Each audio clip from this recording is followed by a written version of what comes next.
Good evening, and welcome to the Marion Minor Cook Athenaeum. My name is Sophia Cravazzi, and I'm one of your Ath Fellows this year. I grew up surrounded by the ocean, quite literally, seeing as I'm from Honolulu, Hawaii. I mean that in a figurative sense too, though, and that I was constantly immersed in a culture that was centered around this proximity to the beach. I was aware at a very young age of the ocean's significance, not only as a place to play and explore, but also as the foundation of much of traditional Hawaiian culture. From myth and legend to traditional foods such as poke to sports such as surfing or paddling, the ocean's presence in life on the islands is huge. This cultural significance is just one of many reasons our oceans need protecting, and our speaker this evening, Dr. Kathryn Matthews, is going to discuss additional reasons why ocean conservation and preservation should be prioritized and taken seriously.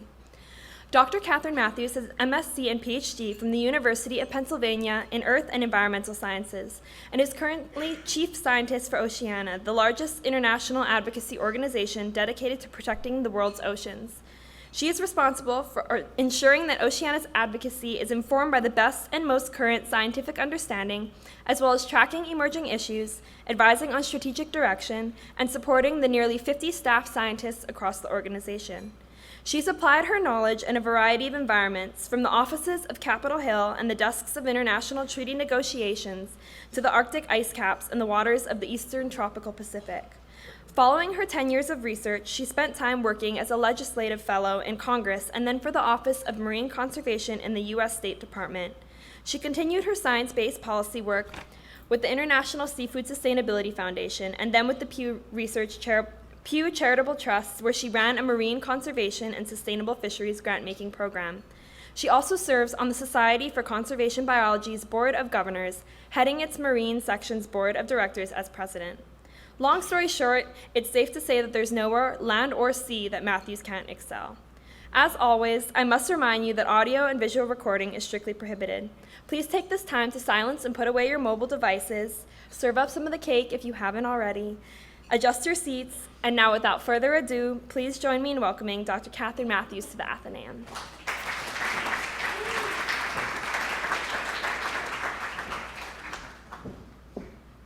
All right.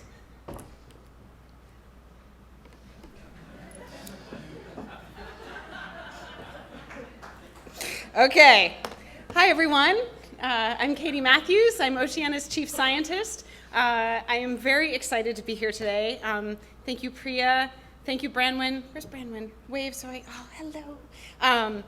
We went to graduate school together. We had the same Ph.D. advisor, and she's faculty here. So I got to talk to two of her classes earlier today, which was really fun. So thank you, Claremont, McKenna. This is fantastic. There's a lot of people here. I'm very nervous. So yeah, I'm very excited. I'm faintly terrified, but I'm very excited to be here. So I got this invitation, and naturally I went and Googled this thing, and it turns out that the Ath has hosted over the last decades, according to your website, a spectrum of luminaries. So I'm already very anxious about comparison. I looked at the binder that's out in the lobby that has all of like the past speakers, and you Bono here. Like Bono, so then I come up here, I'm like, oh, hi guys, I'm gonna talk to you about fish. But in all seriousness, I did my homework. I Googled Athenaeum. Okay, so it turns out that this is in reference to the Temple of Athena, where education takes place. This is a lovely notion. So naturally, I fell down an internet rabbit hole, and I found this. Which is a young boy with a line and a net. A trap sits on the seafloor, maybe waiting for some crabs. There's an octopus hanging out under the rock. So this was 2,500 years ago, give or take. So in many places around the world, this is still a common sight. This is in Apo Island in the Philippines. This is a boy free diving on a reef. Now, of course, I'm fancying that there's like an octopus under a rock there, and the parallels will be perfect. So the Philippines is a country that has over 1 million fisher folk. Probably about 800,000 of them are small-scale fishers. It's a place where fisheries and ocean resources are incredibly important. It's essential to their well-being, to their economic well-being, nutritional well-being, cultural well-being, their livelihoods. Okay, so maybe you personally are wondering why this might matter to you. Your friend who's like a big diver dragged you here, and now you're sitting here listening to me, and you're wondering, why this might matter to you, which is fair. So to that, I would say that if you care about biodiversity and the mass extinction that's going on the planet right now, you care about fish. If you care about human health and hunger and malnutrition, you care about fish. If you care about climate change, you care about fish. So here, I'm going to tell you why those are connected. So 6.9, give or take, billion people by the middle of the century. That's 2 billion more people, more or less, than we have on the planet right now. That's like 2 more China's worth of people. And how are we going to feed them all? Right now, we have about 800 million people who don't have enough to eat. About 460 million of them live in major fishing countries. So if you only care about a hungry person, and if that's your only concern, then you already have a big interest in the ocean. And that's because a hungry person needs the ocean to be abundant. So I'm going to pause for a second here, in case any of you are thinking like, oh, wait a minute, she's missing an important point. She's going to talk to us about rebuilding the world's wild fisheries, and what she really should be talking about is aquaculture, and that's a better solution to the problem of a hungry planet. But you're wrong. I'm going to explain to you why you're wrong. But not yet. So trust me. I'll come back to it. Right. So clearly I'm telegraphing my move here, making the case for why abundant oceans are going to be good for the planet. But before I make my good for the planet pitch, I'm going to put my money where my mouth is, so to speak. So abundant fisheries, they're only good for people if they can afford them. And there's sort of an understanding that wild-caught fisheries are expensive. But if you look at what the data say, these are your other animal source proteins, and ranked sort of from most expensive to least expensive. And so we haven't got wild-caught fish in the picture yet. I'm trying to build some drama, but really, if we want them to be accessible to these people that we care about, we want them to be a little bit more on the right-hand side of the graph, not the left-hand side. So if you're rooting for the fish, you want them to show up over there. We don't want them to be hanging out with the sheep. Fortunately for us, this seems pretty reasonable. It's cheaper than eggs. It's cheaper than chicken. It's even cheaper than aquaculture. So hopefully having convinced you that wild-caught fish doesn't have to be expensive, let's go back to the good for the planet part of the argument. So what are the other consequences of production of animal-based protein? So we know freshwater is a resource the world's worrying about. There's places where we've drawn down aquifers, where freshwater we know is going to be less abundant in the future as a result of climate change. And we know that there are different animal proteins that need a lot of water. So, and it's more than just the critters drinking water. Of course, it's the water that goes to grow the grain that's fed to the critter.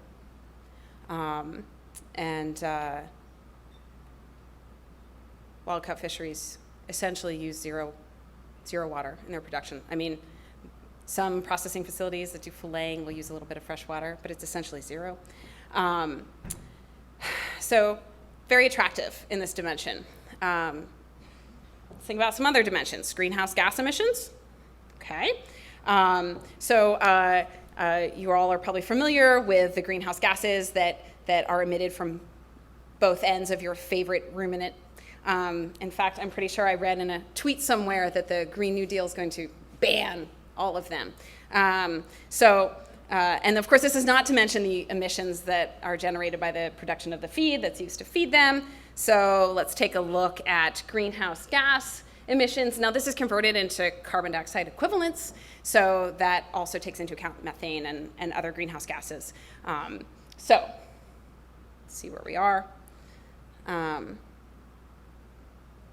Okay, what about fish?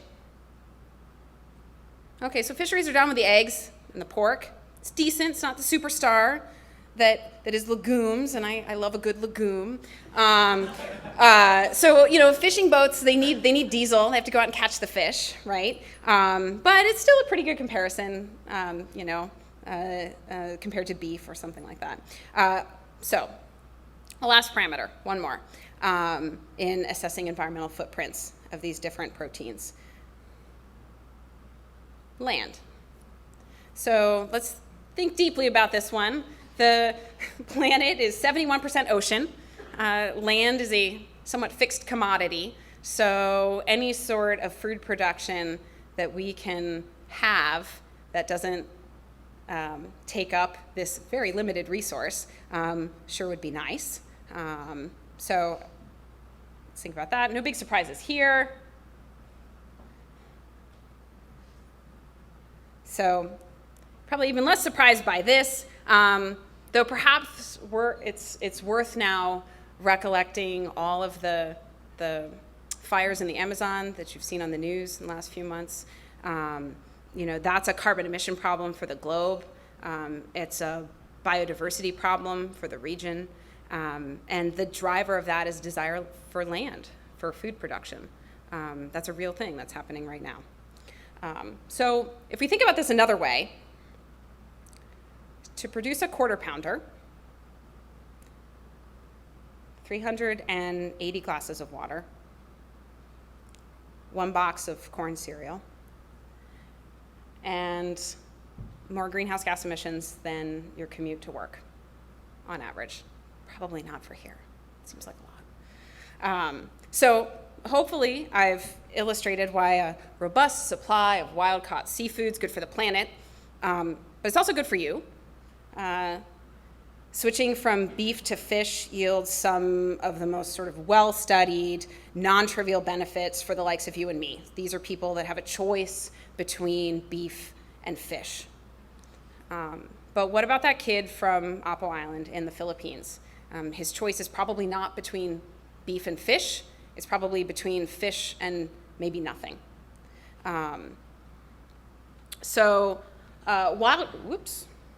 Wild capture fisheries, they still supply the majority of fish in countries that are most dependent on fish to meet the nutritional needs of their population. So these are things like healthy fats, amino acids, vitamin A, vitamin D, iron, zinc, calcium, selenium. So these are all micronutrients that are essential for reducing infant and maternal mortality, dealing with diet-based diseases, improving immune function. In fact, this paper right here is from Chris Golden, the Harvard School of Public Health, and colleagues of his. They published a paper in Nature in 2016, and they reported that declines in fish catch were potentially leading to micronutrient and fatty acid deficiencies in 10% of the global population. So wild-caught fisheries potentially responsible for nutritional risk in 10% of the global population. And then last year, Liz Selig and colleagues, she's a Stanford Center for Ocean Solutions, they found that about 775 million people globally are dependent on the oceans for economic, nutritional, or coastal protection reasons. So these are people that, I guess, not only are these people highly dependent on this, but these are ecosystems that are all going to be facing challenges with climate change. So these are 775 million people potentially at risk for negative consequences. And then just last month, this paper came out. It's from Christina Hicks and colleagues. It was a fantastic piece of research in Nature. So nearly half of the global population lives within 100 kilometers of the coast, about like 60 miles of the coast. And half of those coastal countries have moderate to severe risk of nutritional deficiencies. And this is despite the fact that research has shown that the fish taken out of those countries' waters could actually meet the nutritional needs of those countries. But those fish are exported. or they're reduced to fish meal. So I gotta look at my facts here. This paper just came out. It's like hot off the presses here. So an example of that, in Namibia, if Namibia locally traded just 9% of the fish caught annually in its waters, it would solve the country's iron deficiency problem. In Kiribati, which is a small island developing state in the middle of the Pacific, if they locally traded just 1% of the fish that was caught in their waters, then that would deal with the calcium deficiency that's affecting 82% of their population. These are relatively small amounts of fish that are impacting a pretty large human health problem. So why are these fish sent abroad? Usually because they can fetch a higher price. They're used for something else, or sent to a place where people will pay more for it. So keep that in mind as I circle back to this. So this is a salmon farm on the coast off of British Columbia in Canada. These are open net cages. There are about 100 of these in sheltered bays up and down the east coast, or up and down the BC coast. This one has about 500,000 fish in it. A lot of fish. So we're going to have that aquaculture sidebar conversation that I referenced earlier now. So I'm going to say a few things, but this is potentially a whole other lecture, and there's a lot of questions we could talk about in Q&A if you want. So for a lot of the seafood eating public, certainly here in the States and a lot of other Western countries, when you eat farmed fish, you're eating a carnivore. And those carnivores need to be fed usually other fish. And where do those other fish come from? More often than not, they come from those places that we just talked about. So places that would benefit from the local consumption of their herring, of their sardines, of their anchovies. Instead, those fish are getting reduced. That's the word that's used. They're getting reduced down into fish meal, and they're shipped to places like Norway and Chile and Canada, United States, China, and they're fed to carnivores. So you're taking 1 pound, no, not more than 1 pound, you're taking 2, 3, 4 pounds of this fish, and you're turning it into 1 pound of salmon. You are taking a healthy, low carbon footprint fish, and you're turning it into an expensive fish that's available only to a certain number of people. And I won't even get into like antibiotics use and the problems of escapees from here negatively impacting the wild populations of salmon in Canada.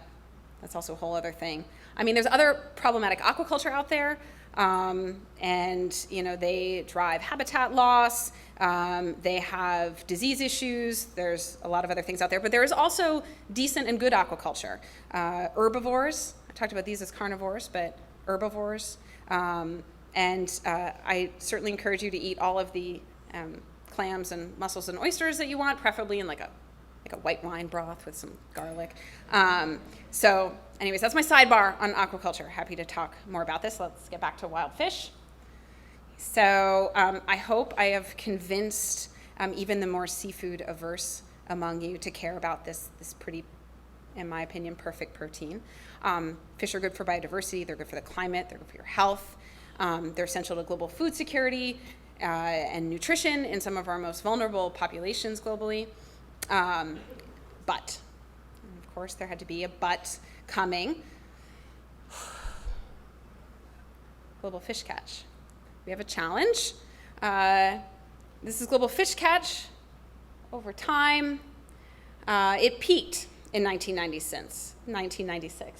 It's been on a bit of a decline since then. Some smart scientists at UCSB projected what would happen if we continued on a business as usual trajectory. It's not good, and we need more fish for the future, not less. So what's happening? This is happening. This is opening of a fishing season in China. Seems like a lot of boats. This isn't a phenomenon limited to China. It's just a pretty good picture demonstrating the scale of the problem. So globally, we brought all kinds of fantastic and amazing tools to bear on the business of fishing. Sonar, spotter planes and helicopters, artificial intelligence.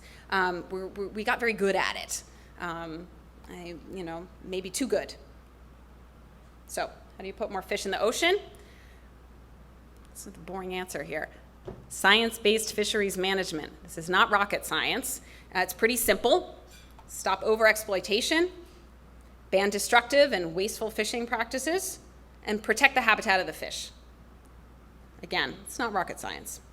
So when my boss, who's the CEO of Oceana, Andy Sharpless, when he presented this framework to our board of directors for the first time, this is what we need to work on. He presented it to the board, and the board said, well, does this actually work? Do you have proof that this has actually worked somewhere? And we have a famous fishery scientist on our board, probably one of the most highly cited fishery scientists in the world, a guy named Dr. Daniel Pauly. And he turned to the board and he said, you're asking Andy to prove that gravity works. And the board turned to Andy and they said, prove to us that gravity works. And he said, okay, so I'm going to prove to you that gravity works. So Northeast Atlantic cod. These are cousins, so to speak, of the cod that you might know about that lives over by its namesake, Cape Cod. These are on the other side of the Atlantic. They were badly overfished, continually overfished for decades. And then in about 1986, they put in some pretty straightforward fishery management measures. What happened? The fish come back. Another example, Northwest Atlantic redfish, overfishing, decline in catch, science-based measures put in place. And look, fish come back. So in the United States, our fisheries management law is called the Magnuson-Stevens Act. It was amended to require that if there was an overexploited fish stock, that you had to rebuild it. You couldn't overfish anything, and if something was overfished, you had to make a plan to rebuild it and follow that plan. So after those amendments, you started to see more stocks getting rebuilt. Amended it again, made it even better, and look, more stocks. The fish come back.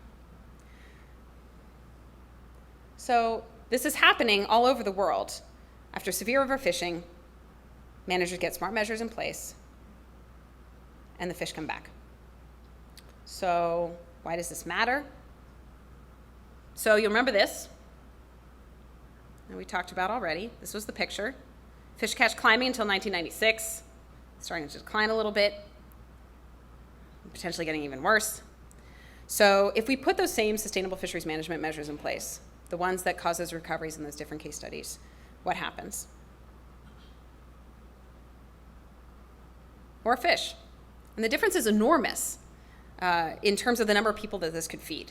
And the knock-on benefits for water use, for land use, for emissions, those are all there. So if you put that difference into numbers,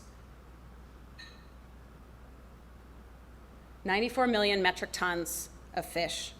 If you fed that fish to people, not to salmon, that's a healthy seafood meal every day for over 1 billion people. Every day, forever. That's the scale of the opportunity here. So that's about 425 million more meals than the business as usual trajectory. So scale. Let's talk about scale. Ocean is big. We know this. So hopefully I've convinced you that rebuilding abundant fisheries in our world's oceans is a good idea. But now the question is, how do we do it? Sort of illustrated to you that it can be done in sort of case study form, but the ocean is very big. How do we do that at scale? So you might be thinking, the oceans, aren't they mostly under international governance? That seems hard, given how international governance is these days. So isn't conservation sort of impossible?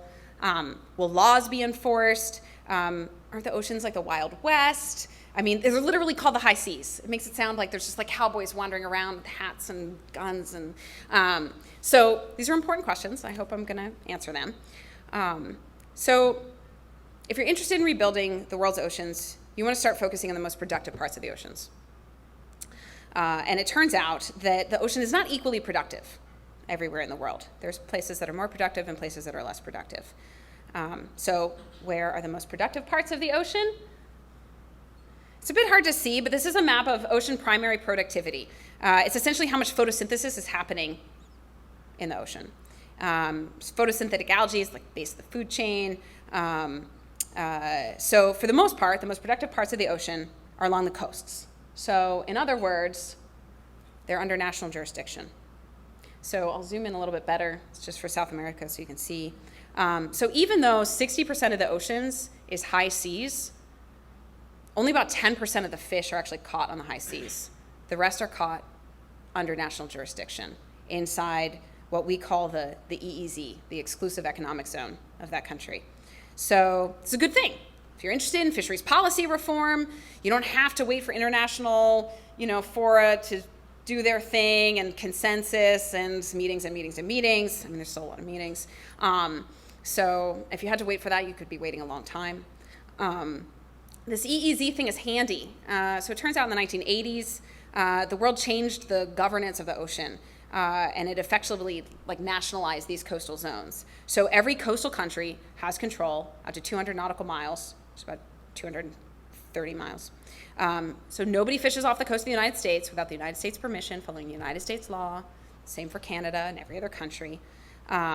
So that's great. You have a great opportunity. 90% of the world's fish catch caught in country EEZs. You can rebuild abundance country by country. You don't have to worry about working in international fora. You can work at national level. So again, you're a practical person. You're thinking, well, there's a lot of coastal countries. This still seems like a lot of work. So if we listed all of the coastal countries by catch, what does that tell us? So it turns out that the top 10 countries catch nearly 2/3 of the world's fish. So you don't have to go to every coastal country. You just have to go to the big ones. So I'll give you a second to think, at least in your heads, of what countries would be on this list. What do you think are the top fishing countries of the world? Okay, any surprises? You might be wondering about the EU. I said countries, and you're like, well, no, EU is not a country. But it turns out that fisheries is one of the few resources that the EU manages truly at the European Union level and not state by state, which makes sense because it's a shared resource. Fish don't know the difference between France and Spain. So that is something where decisions made at the EU level are binding decisions. So any guess as to number one? China. All right, what about number two? A little harder.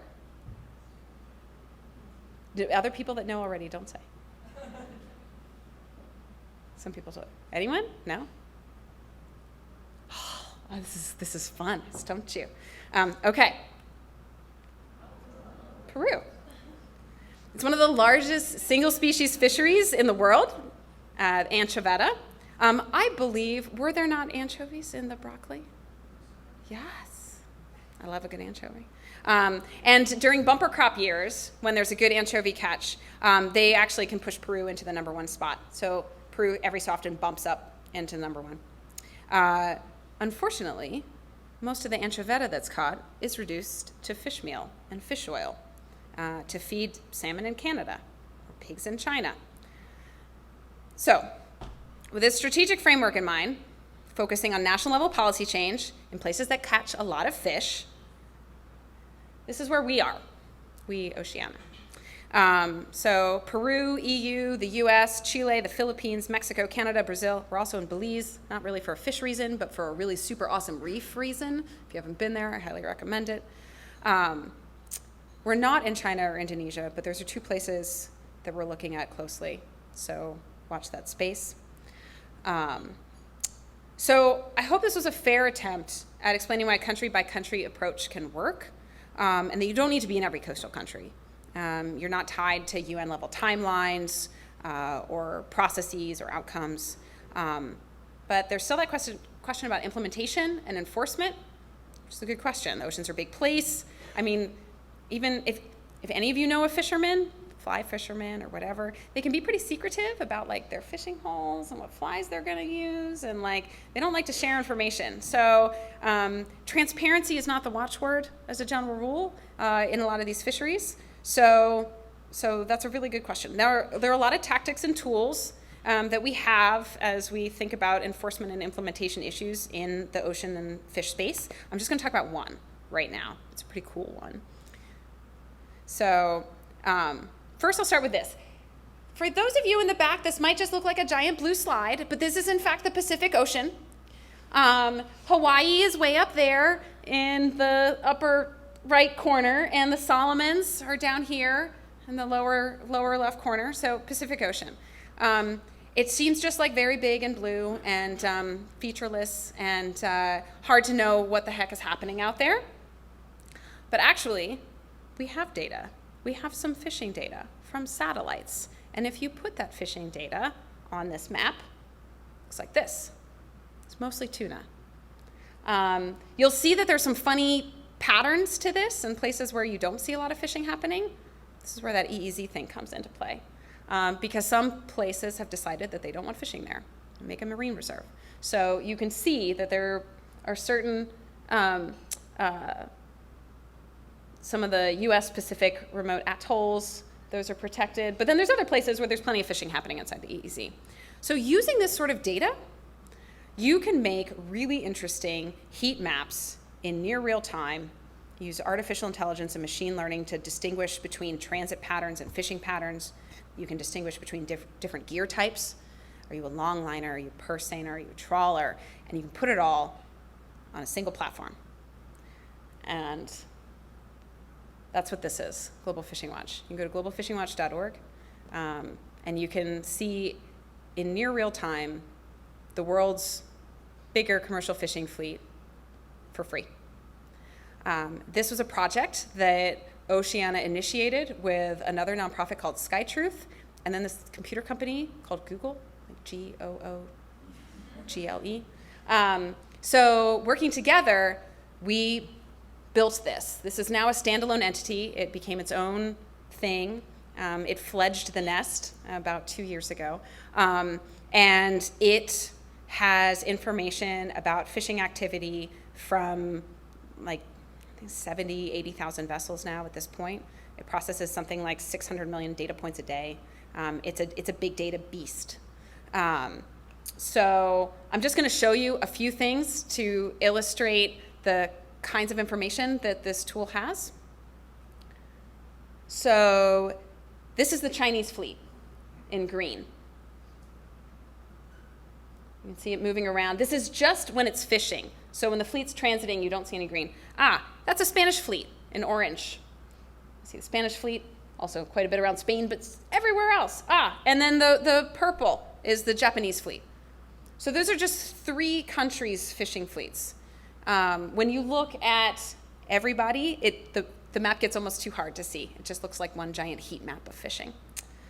So there's some things that we can do with this information. And I should back up and say, this comes from something called AIS. It's the Automatic Identification System. It's something that most big boats have. It's a safety tracking system, more or less. But it pings a satellite, and you can buy the satellite data. So we buy the satellite data, we process it, we make fishing heat maps, and we put it on the internet for you guys to poke at. So that's where the information comes from. There are other proprietary data sets, like vessel tracking data sets, that we're also adding to this, but the kernel of the data is from this AIS system. So we can use this to take a look at things like enforcement of a marine protected area. So this is Kiribati. There are islands in there. I know it just looks like a lot of blue. So that large square in the middle is something called the Phoenix Islands Protected Area. It was a paper park. It was a park that was on paper, but not obviously protected from fishing, as seen by the dots here. But Kiribati declared that it was going to outlaw fishing January 1st. 2015. So sometimes when this happens, people keep fishing because they're like, well, maybe nobody will notice. So let's take a look. This is the year leading up to January 1st, 2015. So we watched to see whether or not vessels actually stopped fishing there. And they did. But we kept watching, and we saw this vessel fishing outside of the area. You see in the middle of the Pacific Ocean. What's that? Looks suspicious. So we took this to the Kiribati government, and with this, they were able to extract a $2 million fine from this boat for fishing illegally in its waters. That's a lot of money for Kiribati. It's about 1% of the country's gross domestic product. So we have some tools. It is not a perfect system, but we have some tools. Okay, so great. We've got a sort of notion of why we want to do what we want to do, and maybe a little bit how we're going to choose which places to work and what tools we might need to use when we work there, but like how, right? So we care about fish, we care about science-based management, we can see how national level policy change would be a good thing. If enforcement is good, yay, but how do you actually make this happen? I'm going to talk a little bit about what we do at Oceana. I'm happy to expand more on this in Q&A. But we have a very particular approach. We talk about ourselves as a campaign-based advocacy organization. We don't run projects. We don't do initiatives. We don't educate people or do capacity building as the point of our work. We get policy change. So how do we do that? We work at the national level. For us, we think that's the most effective level at which to work. If we're working at a very small community scale, that doesn't give us the scope, the scale that we need to make the change that we think has to happen. And we try to work in about a 3 to 5 year timeline. It's long enough to get some things done, but short enough that your feet are actually held to the fire. And you're either going to win or you're going to lose your campaign. And you'll know in 3 to 5 years, maybe 7. Sometimes things drag on. So we run a campaign, and I use this word very specifically, and you might think about political campaigns, but there's also public health campaigns, or there are different sorts of the words campaigns. But for us, we have a campaign goal, and if we achieve that goal, then we are victorious in our campaign. And our campaign goals all have the same 3 elements. They have a target decision maker, they have a policy that we want to see have happen, and we have a date by which it's going to happen. So we want X governor to pass Y law by Z date. And we know whether or not we've achieved our goal. So how do we do that? We use lots of different tools. Science is one of them, but also law, grassroots community organizing, communications and media professionals. So that's everything from marketing to journalism, outreach. We have lobbyists. I mean, industry has lobbyists. I think the ocean needs lobbyists too. And we use these different tools in different ways depending on what the campaign calls for. Some campaigns are really inside baseball. They're very technical and quiet. Other campaigns are very external facing, and there's lots of grassroots advocacy, and we have events, and we table at community functions, and we have media and ad campaigns, and we have we'll have ads in the metro stops at Capitol Hill that all the staffers use, so that when they come to work every day, they see our issue. So we use different tools depending on what we think is going to be the most appropriate. And we have a campaign director, and that campaign director comes up with the strategy. And then those tools are used for different tactics. And sometimes we win. We try to pick things that we have a decent chance at winning, but not guaranteed, because then why work on it? But we don't want something that we are going to sort of throw good money after bad, realizing that it's not going to work. I mean, sometimes we lose campaigns, and that's a thing that happens. Sometimes it's because we didn't do a good job, but often it's because there's external political forces out there. The head of state that you were working with is proposed, or I mean, there's there's always things that can happen. But we have a pretty good track record. And I was going to talk about mention a few of the different things that we've done in this sort of category of campaign work. I'm checking time. Eliminating driftgill nets in the Mediterranean. This is one of the most destructive forms of fishing out there. It catches everything. It's called a gill net because it actually catches into the gills of a fish. And it's indiscriminate. It just catches anything that swims by. These were already against the law. To a certain extent, it was a question of getting them out of the water. And there's a whole fun story about getting mooned by fishermen that I won't tell you unless someone asks me later. So this was one of our early victories in Europe. Also banning of discards. There's a lot of fisheries that have a very large percent bycatch. That's the thing that you're not targeting. It's not the thing that you want to sell, but you catch it accidentally. So wild-caught shrimp, for example, catch sea turtles, because sea turtles like to eat shrimp. So, of course, when you go to catch shrimp, there's sea turtles right next to them. There are ways to get around that, but that's an example of bycatch. You'll also catch like other juvenile fish that are hanging out with the shrimp because they're all of the same size, and things of the same size like to hang out together.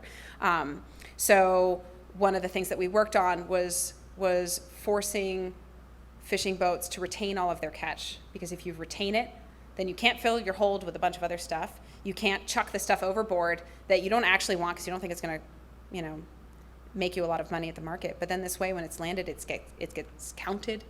It's part of the stock assessments for subsequent years. It's important. Banning bottom trawling in Chile. Bottom trawling, I mean, I put that up there with driftgill nets as an incredibly destructive form of fishing. Imagine something about the size of this stage with big, heavy metal gates sort of on either side of the stage and big metal like rollers on the bottom, and then a huge net. And a boat on the surface is dragging this thing along the seafloor.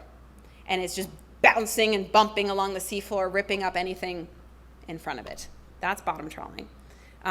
It's essentially clear-cutting whatever things are living on the seafloor, corals and sponges. It's picking up any animals that are that end up getting caught in it. It's an incredibly destructive form of fishing. So we worked on banning that in Chile, as well as in Brazil, in the southern part of Brazil. In this case, we had commercial trawlers that were coming in from a neighboring state and trawling areas that small-scale coastal fishermen were fishing more sustainably, but they were getting squeezed by the commercial fishermen. So we worked with the governor of this state to enact a law to ban bottom trawling in nearshore waters to preserve this for the fishermen that lived in his province. Fishermen that were coming from the other state were not very pleased, and that's a whole thing, but that's a relatively recent victory of ours. I'll tell like two more short stories when we're done. Okay, this isn't so much about fishing, except for that it kind of is. So this is the blue hole in Belize. It is an iconic image. Belize, something like 35 or 40% of the Belizean economy is tourism-based. They have amazing barrier reef, World Heritage sites. I think they have something like 6 or 7 World Heritage sites spread out along the Belizean barrier reef. Has anyone ever been there before? Cool. Couple. All right. Cool. So early days when we were in Belize would have been like 2008, 9, something like that. We discovered that 94% of Belizean waters had been leased for oil drilling, which seemed odd because there had been no public process, there had been no environmental impact statements, there was no auction, nobody knew about it. The companies that had bought the leases were not major oil players. These were like small consortiums. At least one of the countries had been represented by the then Prime Minister's old firm. So we had a whole campaign trying to get these leases nixed, and to get a moratorium on oil exploration and drilling on the Belizean Barrier Reef, second longest barrier reef in the world. Beautiful. And the BP oil spill happened. Took Belizean officials up to visit the BP oil spill and go, see, look at this amazing, exciting times that you could also be a part of if you decide to drill for oil in your waters. So we thought we had won. We got the Prime Minister on record saying, no, moratorium, not going to do it. And then years later, we got an anonymous phone tip to our office that there was a seismic surveying vessel coming from Mexican waters into Belizean waters to search for oil. And we went to Global Fishing Watch, handy Global Fishing Watch, and you can actually find vessel tracks of not just fishing vessels. We found the vessel track of the seismic survey vessel. That's what these black lines are here. And you see it came around the Yucatan and came down into Belizean waters. No one knew about this. So we shared everything that we knew with the public. We were using, we were publishing these maps.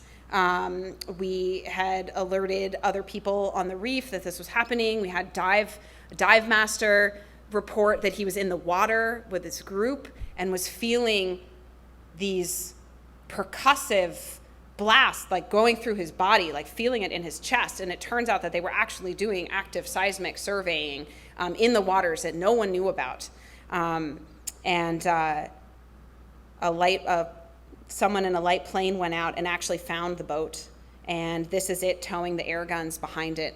And so these seismic surveys, they use compressed air to make really loud sounds, and the sound waves go down to the seafloor and they bounce back off, and you can make maps of the seafloor and the subsurface. It's bad for a lot of reasons that I won't get into, but suffice to say, Belize freaked out. They were like, wait, what is this? We were told there wasn't supposed to be any oil drilling in Belize. Things hit a tipping point. There were demonstrations and lots of activity on social media. And long story short, we eventually got a legally binding, through the legislature, signed by the Prime Minister, commitment to no oil drilling or exploration for oil in Belize last year, which was a really big deal. It was like very long time. It took a very long time to get there. So that's Belize. We're doing some similar work here in the United States.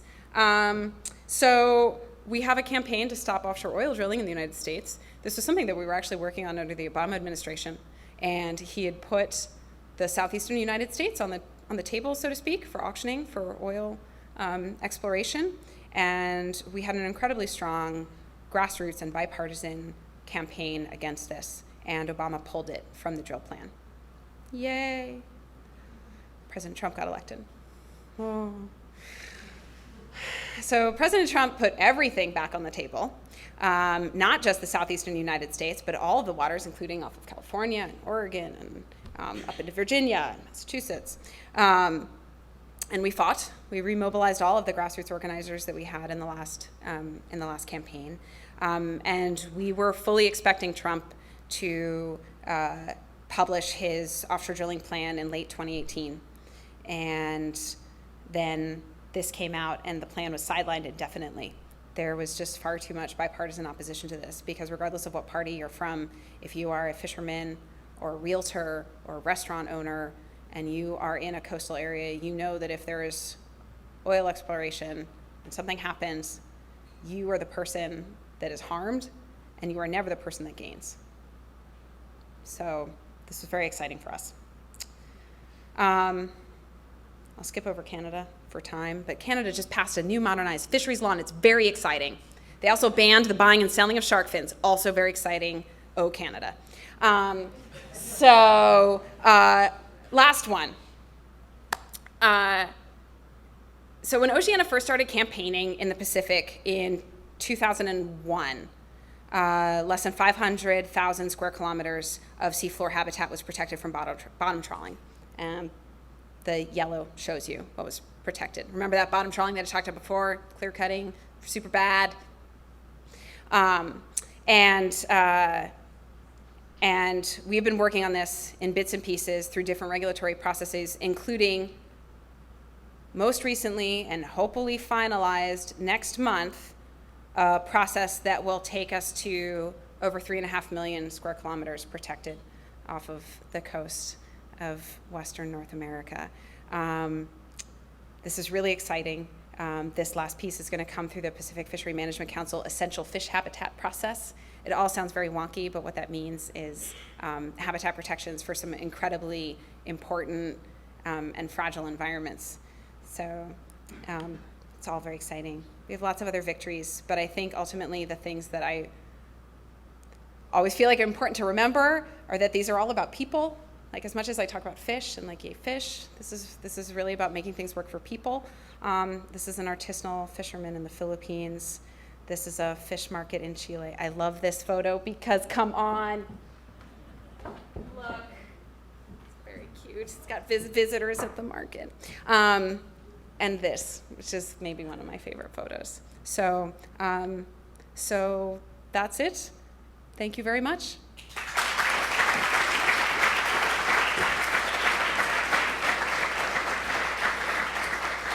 All right, so we'll now have some time for questions. So if you do have a question, please raise your hand and Lale or I will bring a mic to you. Please do stand up when you ask your question and try to keep them brief so we can fit a lot of you in. And as usual, priority will go to students. No, I answered everyone's questions. Yes.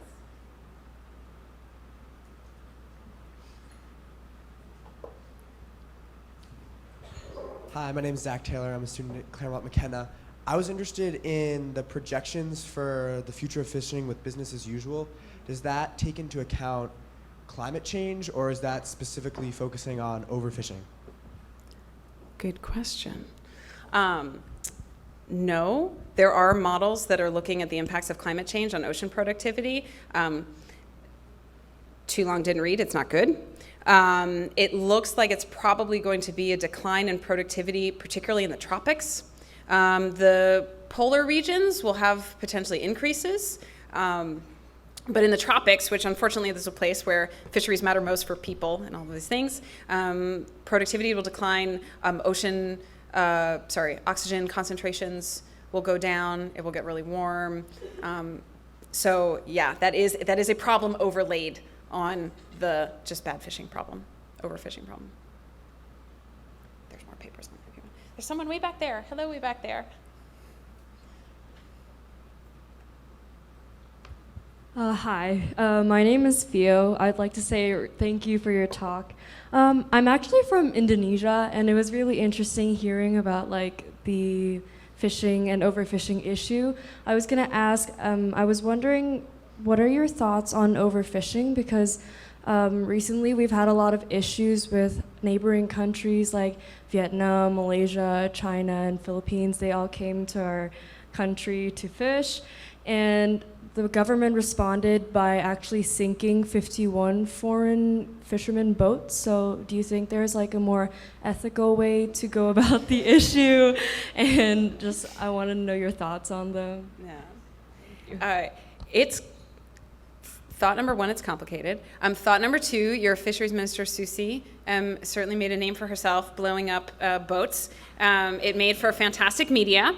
And she was not wrong in that there was a lot of illegal fishing that was happening. But it is a complex problem. Blowing up boats is the Band-Aid. It's not solving the underlying problem of sort of resource scarcity and sort of socioeconomic drivers, and that's a just much harder. There's no like blow up boat version that answers that particular question, and unfortunately the answer is the non-sexy do some proper fisheries management, invest resources in that, and try to ensure that the resources in the area where you are maintained so that you are not out trying to look for somebody else's resources to steal. But not very sexy. No pyrotechnics in that.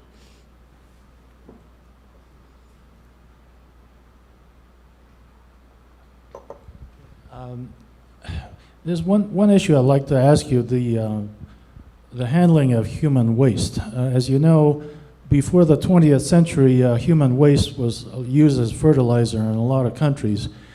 After the 20th century, it's mostly dumped into the ocean. And so I was wondering, what is the long-term effect of, the human waste from 7 billion people dumped into the oceans, whether it's processed or unprocessed?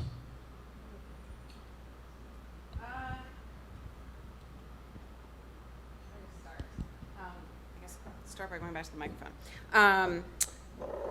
So nutrient loading in nearshore waters, which is like the less gross way of talking about this, is a big problem. And it's not just human waste, it's agricultural waste and like chicken poop and all of those other things. And particularly in areas that rely on clear waters for the ecosystem to work, which is namely like coral reefs and seagrass beds.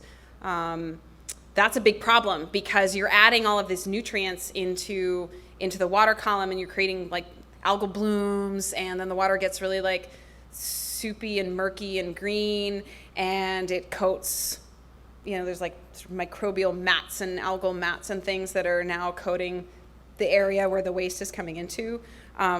So in fact, there was a recent report that was looking at how you help coral reefs. I mean, with stipulating that stop burning fossil fuels is number one. Numbers 2, 3, and 4 were focused around water quality issues, primarily for this reason. So, and overfishing, water quality and overfishing. So that really didn't answer your question, except to say that yes, it is a problem, and that waste treatment is a solution, but not necessarily implemented. Hi, I just wanted to thank you for coming and speaking with us again. You mentioned that several countries can solve their nutrient issues within the populations by simply saving 1% or 8% of their fish. Is it a plan of Oceana or any other organizations that you know to fundraise the money to simply buy that 1% and distribute it, or implement policies which I guess kind of throwing money at it in a way? You mentioned that the cause of that exportation was simply because they could fetch a better dollar for it elsewhere. So it just seems like it's very rare, a very rare case where throwing money at something would actually fix it. I'd love to throw some money at that problem. One of the challenges actually is that, so Oceana is funded by primarily private philanthropy. We don't tend to take, with some very rare exceptions, we don't take government money because we want to be able to yell at the government. It's very important. So private foundations and sort of individual major gifts donors. And these are people that care about the oceans. They give us money, yay, we go do stuff in the oceans, they love it, awesome. But we are interested in this food question, in this nutrition and food security question. And when you talk to a lot of the big food funders out there, so not ocean funders, but food funders, just historically, and for very good reason, they've been very interested in supplying the most number of calories to the people who need it most. So this isn't about micronutrients. It's not about I'm getting enough vitamin A or vitamin D. It's like I physically need to push enough calories into these people to make sure they don't starve to death. And this is, everything from USAID to the Rockefeller Foundation, like all of these groups that do this sort of thing. And then you try to come talk to them about fish, and they're like, I don't know, that's really hard. That's not what we do. We do plants and farming. Bill and Melinda Gates Foundation is just starting to think about doing a little bit of pond fish aquaculture, very small scale, low impact pond aquaculture. But it's a bridge too far to ask somebody that's used to funding farm and agriculture things to be I'm going to talk to you about this crazy stuff. This wild caught fisheries management is totally different. It's not at all what you're familiar with, but definitely give us money. It's not really, we're not there yet. We're trying. I would love to do that. If I could, in the 5 years, come back here and say that I have managed to convince people that care about food and they're food philanthropists and they're working on wild caught fisheries, I would feel so good. We have a question over here. Yeah.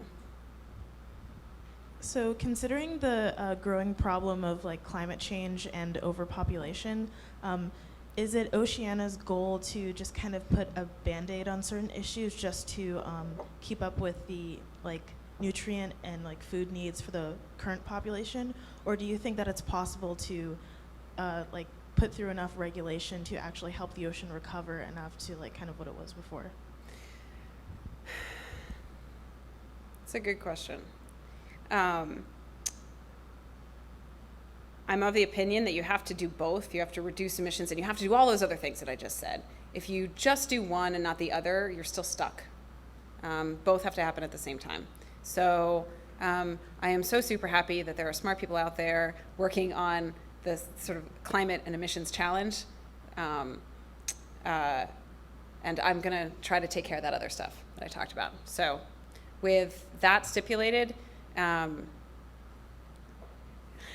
much as the oceans are a victim of climate change in a lot of ways, there are things about the ocean that are a solution, and the fish thing is one of them that I talked about, but there's so many other things that the ocean can do for us that I think we're just starting to figure out and articulate. Like there was a report that came out just last month that was looking at how you can use blue carbon to actually sequester carbon in mangroves, in seagrass beds, in other sorts of coastal wetlands. And their capacity to do so far exceeds, like the Amazonian rainforest. Like they actually have a very large capacity to do good, and it's not something that we've spent as much time talking about as we should. But I think we're going to start to do that more because we've actually started attaching like carbon amounts to these things and ecosystems that previously we weren't valuing as much as we should. I think we're now going to start to value, and hopefully that bends the curve a little bit in that direction. Good question, though.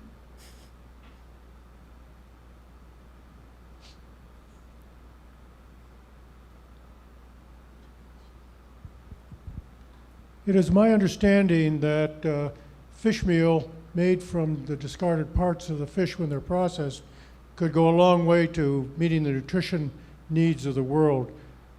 Also, I understand that there are some prohibitions on the use of humans eating fish meal. Where does that stand? I don't know so much about the prohibitions on human use in fish meal. I'm sure that's a country by country situation. I do know that a colleague of mine was recently at a food systems conference, and someone there was talking about, I can't remember, it might have been in Cambodia or somewhere else, but they were actually using the sort of discards, the bones and the leftovers from fish processing as additive to children's like food products like that were going to schools as a nutritional supplement. And then that was something that was integrated into the food systems there for that reason, for the micronutrient reason. Is that what? There was another part of your question. Maybe I'm now forgetting. Anyone remember what the other part of his question was? Nutritional value of the.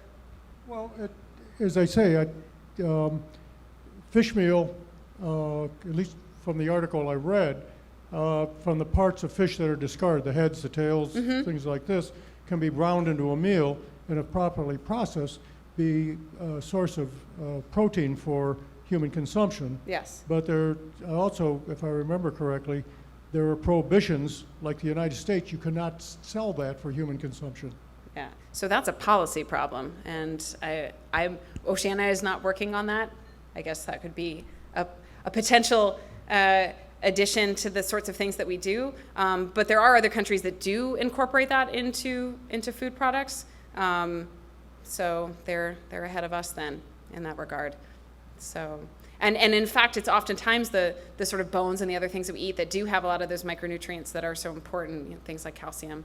And so you want to eat the whole fish when you can for that reason. Hi, my name is Joy, and I'm a prospective student here at CMC. I wanted to ask if there's anything that people like us here can do to help support Oceana's initiative and combat this problem. Oh, thank you. There are things. In California specifically, we actually just missed the window for the last public comment period on these protections that I talked about. But there's a lot of things like that.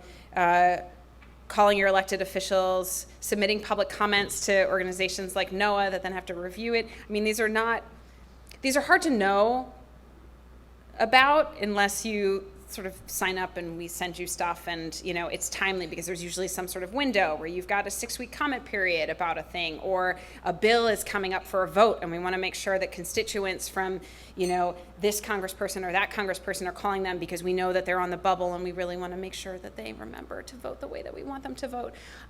So there's plenty of that sort of thing. I didn't talk about plastics, but that is something that we're starting to work on more, and this is a sort of more non-specific to Oceana thing, but something that I think is worthwhile doing, which is our position is that plastics we are not going to clean up or recycle our way out of the problem. I used this analogy earlier in one of the classes, but if your tub is overflowing, you don't pick up a mop and start mopping, you turn off the tap. And we are of the opinion that we need to stop making plastic, specifically single-use plastic, particularly for reasons that are silly. I mean, every single piece of plastic ever made still exists on this planet somewhere. I mean, when plastics break down, they just break down into smaller pieces that you can't see.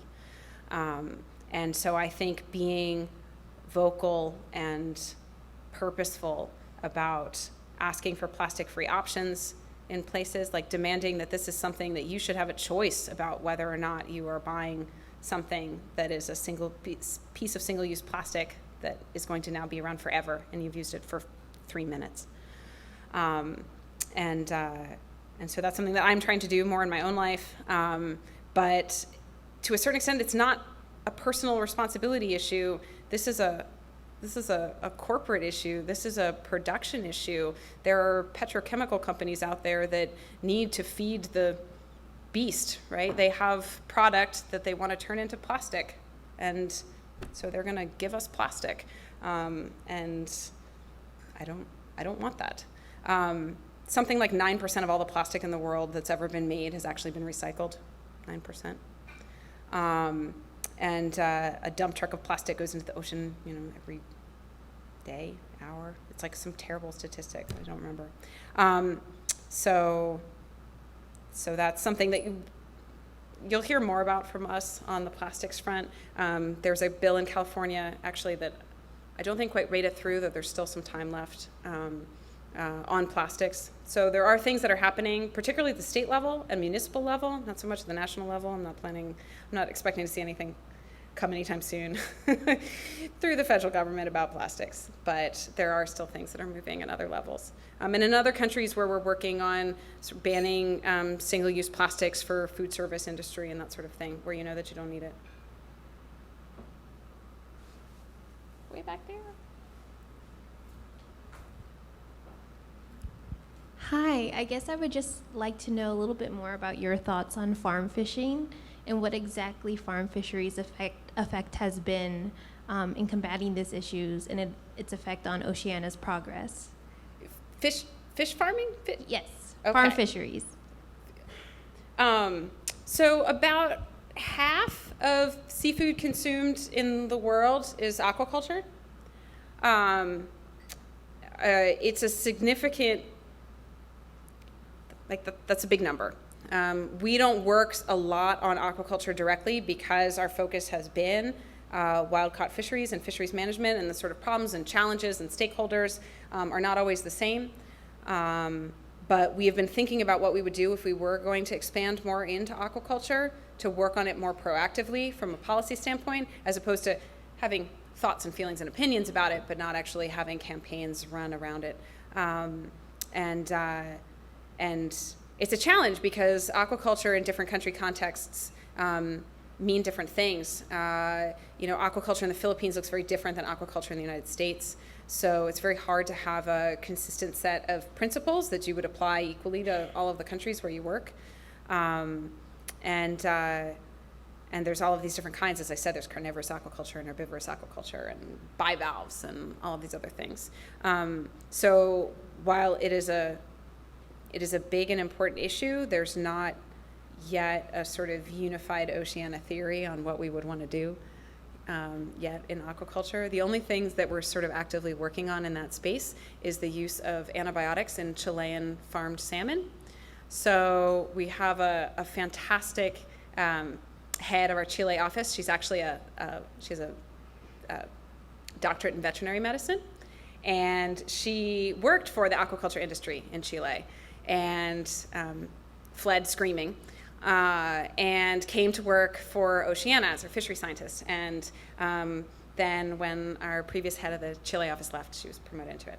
So one of the campaigns that she has been working on is trying to get some transparency, some visibility into the use of antibiotics in Chilean farmed salmon. So when you guys buy salmon, you either pay a premium, you pay a nice price for a good piece of wild-caught Pacific salmon from Canada, the United States. Wow, it's beautiful. Or you can buy Atlantic salmon. And usually, 99% of the time, Atlantic salmon is farmed salmon. And that can come from Canada, it can come from Chile, it can come from Norway, other places. But a lot comes from Chile. Chile sends most of their salmon back to Europe and the United States.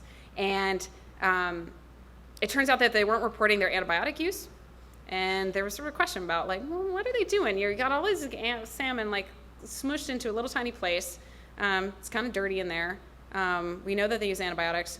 And we had to go through a sort of a FOIA process and lawsuit, and finally got the information. It turns out that some of the Chilean salmon farms were using aquacultures at concentrations like 100 times above the farmed salmon that was coming from other places in Norway and so forth.